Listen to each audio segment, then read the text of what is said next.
Kamal sir இங்கே இருக்க மாட்டார், யார் ஃப்ரெண்ட்ஸ் இருக்க மாட்டாங்க. தங்கச்சி வந்துட்டு இருப்பா. அந்த சீன் வந்து டெரிஃபிக் பவர். அதில் அவளை சுற்றிடுவாங்க இவங்கெல்லாம், ஆல் த ரவுடிஸ். அந்த பொண்ணை சுற்றிடுவா. எங்கள் அண்ணா எங்க தெரியாது, ஏதோ அவளை ரேப் பண்ண போகிறாங்க, அவளை ஏதோ கலாட்டா பண்ண, ஒன்றும் பண்ணலை. நேரம் துப்பட்டா மட்டும் எடுத்துடுவார். தாவணி எடுத்துட்டு உங்கள் அண்ணனை என்கிட்ட வந்து வாங்கிட்டு போக சொல்லிட்டு போயிடுவான். தாவணி வேணும்னா உங்க அண்ணன் சத்யாவை வந்து வாங்கிட்டு போக சொல்லு.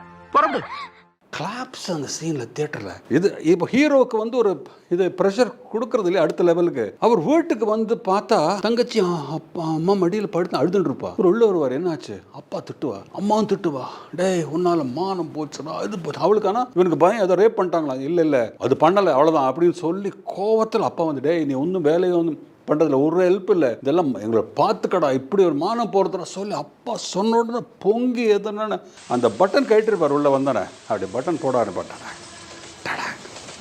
அது ஹீரோயிசமோட இம்பேக்ட்.